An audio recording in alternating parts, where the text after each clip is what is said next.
Bloomberg Audio Studios.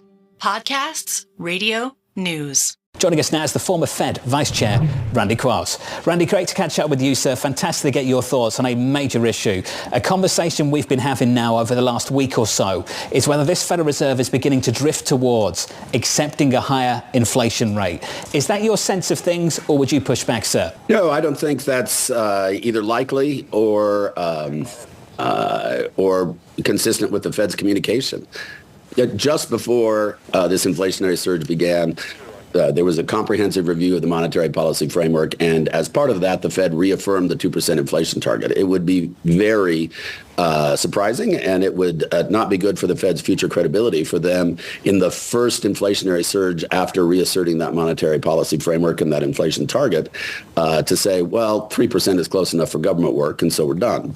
That would mean that the next time there was an inflationary surge with a new 3% target and inflation goes up to 9% and the Fed says we're headed back down to 3, the folks would say, well, last time you said you were headed back down to 2, why should we believe you now?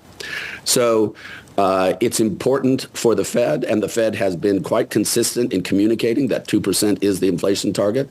I don't think that inflation has to come all the way down to 2% before the Fed starts easing. But it has to be their preferred inflationary target measure, which is core PCE, has to have come down much closer to 2% and have stayed there for a while. And the other factors in the economy that could be inflationary, particularly tightness in the labor market, have to have adjusted themselves enough for the Fed to feel comfortable cutting. I guess one question I have is, in the markets, he took the time back in the fall to mention the market had done a lot of his work for him. You know, treasury yields were at 5%, equities were weak, credit spreads were a little bit wobbly.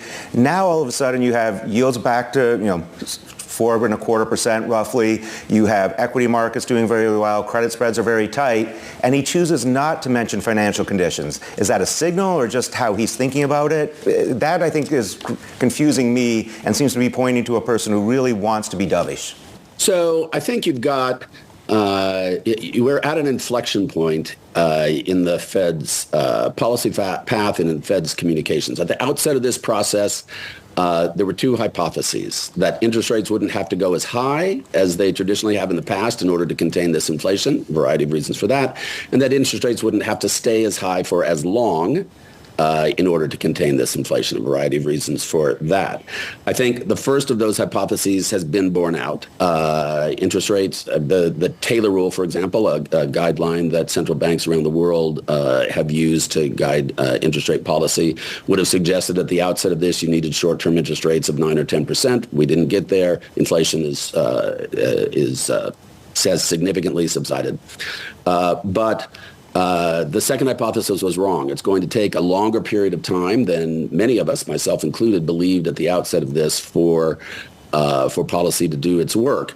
Now, at the outset of the process, it was clear that interest rates had to go higher. Not clear how high. Interest rates had to stay high for a while, not clear how long. And so everybody was agreed we at least have to do something. We're now at the inflection point where there will be differences of view among the committee and therefore different communications from the various members of the committee. And the job of the chair is to try to maintain a consensus and direct that committee to an outcome, which complicates his communication task as well. So it's going to be confusing, and people will, I think, take wrong signals by hearing what they want to hear as the tone of the messages from the various Fed communicators begins to... Randy, this was great. One thing we have to do is we've got to do this again because we've got to go. My apologies about the technical connection, sir. Randy Quarles there, the former Fed Vice Chair.